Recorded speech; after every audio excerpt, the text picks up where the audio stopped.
aí galera da Dura-Língua, aqui é o Fabrício Carraro de novo, e no vídeo de hoje a gente vai ver mais um tempo verbal, que é o Past Perfect.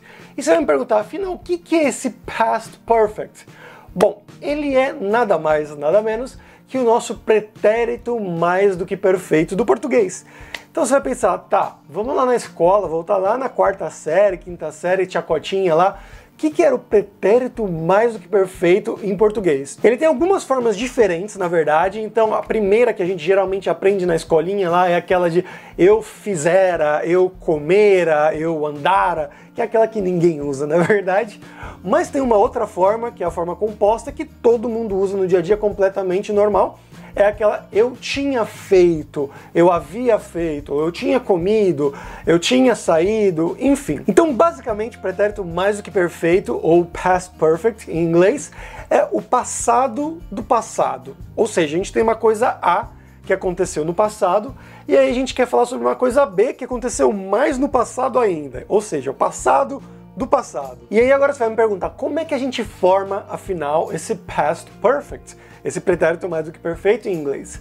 É bem fácil, na verdade. Você vai pegar o verbo to have, que é o verbo ter em inglês, vai colocar ele no passado, ou seja, a forma dele no passado é had, H-A-D, had. E aí, junto com ele vai ser um auxiliar, e junto com ele vai vir o verbo principal. O nosso verbo principal, ou seja, de eu tinha feito, eu tinha comido. Nesse caso, o feito, o comido, vai ser o nosso verbo principal aqui, e ele vai estar na forma do past participle, que é a forma do particípio passado em inglês. Essa forma aí do particípio passado em inglês não é muito difícil de saber lá não.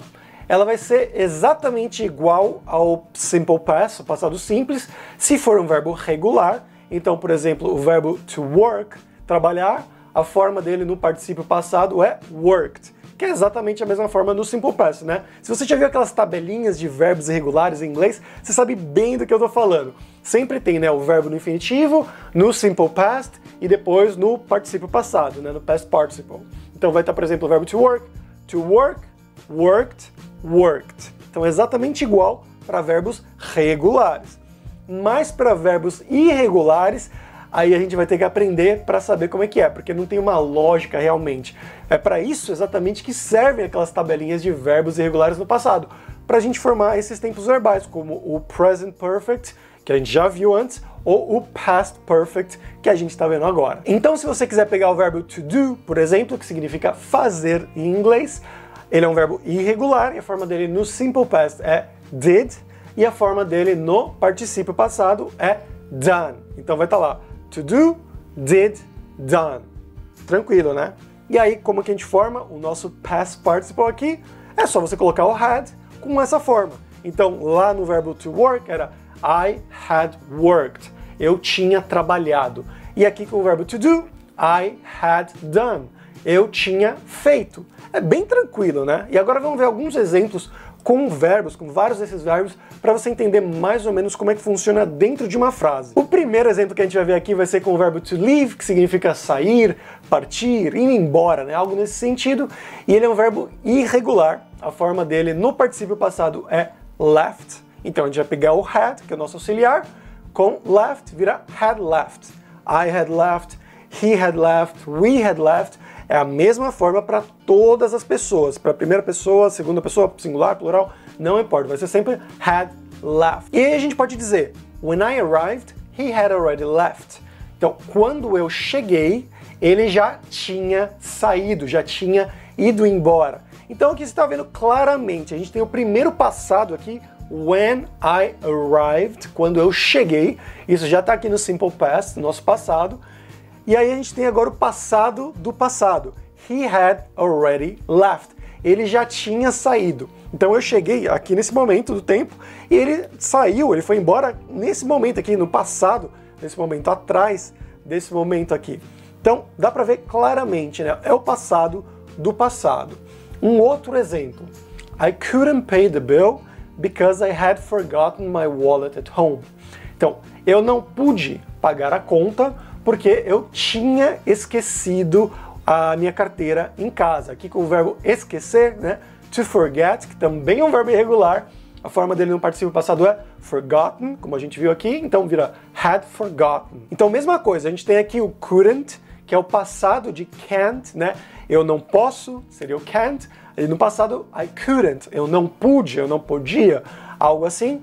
E aqui, então, eu não pude pagar a conta, passado, porque eu tinha esquecido. I had forgotten my wallet at home. Eu tinha esquecido a minha carteira em casa. Mesma história, mesma coisa. Ou mais um exemplo aqui. I had read the book before I watched the movie. Mesma história. Eu tinha lido, o verbo ler. To read também é um verbo irregular, que aí no particípio passado a forma dele vai ser esse read. É a mesma escrita, mas a pronúncia é diferente, né? To read é o presente, read é esse particípio passado ou passado também. Aqui a gente já tem essa forma do past perfect primeiro, então I had read the book, eu tinha lido o livro, before I watched the movie, antes de assistir. Se você for ver em inglês, é antes do que eu assisti, algo mais ou menos assim, então antes de eu assistir. E aí nessa segunda parte aqui a gente vai ter o watched, que está no simple past, o passado simples. E o had read foi before, foi antes do que você assistiu o filme. Tranquilo, né? E aí tem um último exemplo aqui que é um caso um pouco mais engraçado, curioso, que é quando a gente vai usar o verbo to have também como verbo principal. Em português seria eu tinha tido. Então, o exemplo aqui em inglês seria I wish I had a camera when I was a child. Eu gostaria de ter tido uma câmera quando eu era uma criança. Em português fica meio que diferente, né? Eu tinha tido, ter tido, mas em inglês é had. São dois had, um ali do lado do outro. Então é um pouco engraçado, mas é a mesma lógica. Quando eu era criança, então eu era criança, tá lá o nosso pretérito imperfeito aqui, na verdade, né? Não é nem o pretérito perfeito, mas eu queria ter tido, eu gostaria de ter tido. Mesma coisa, a gente está usando esse pretérito mais do que perfeito, esse passado do passado. Tudo entendido? Tranquilo?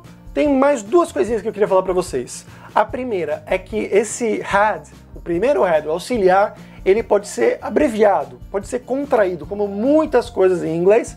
Então ele vai virar, em vez de had, em muitos casos, ele vai virar simplesmente um apóstrofe D. Então a gente pode usar exatamente a mesma frase que a gente usou antes. I had read the book before I watched the movie. Se a gente for fazer na forma abreviada, ele vai ser I'd read the book before I watched the movie. Então o I had read vira I'd read. E a última coisa que eu queria falar para vocês aqui é para vocês não confundirem o present perfect com o past perfect. O present perfect, que é aquele que é o pesadelo, geralmente para brasileiros, para estrangeiros que aprendem inglês, ele é uma coisa que aconteceu no passado, mas que tem relação com o presente. Então tá lá no nome dele, present perfect. Aqui, o past perfect, que é o nosso equivalente ao pretérito mais que perfeito, ele não, ele é o passado do passado. A gente pode ver um exemplo aqui com o present perfect, que seria I have just finished my homework. Então, eu acabei de terminar a minha lição de casa. Então, I have finished, ou I have just finished. É uma coisa que acabou já está no passado, mas que tem uma relação com o presente, né? Você acabou agorinha mesmo. Então, tem uma relação com o presente. Por isso a gente usa o present perfect aqui. Mas se você quiser usar o past perfect, teria que mudar algumas coisas. Então, I had just finished my homework before you arrived. Então, eu tinha acabado de terminar, ou eu tinha terminado a minha lição de casa quando você chegou. Você precisa dessa relação entre duas coisas no passado. Então, você chegou, essa é uma coisa que aconteceu, e a outra coisa é eu tinha terminado, eu terminei a minha lição. Então, o passado do passado. Então por hoje é isso, galera. Espero que vocês tenham entendido e até a próxima. Tchau, tchau.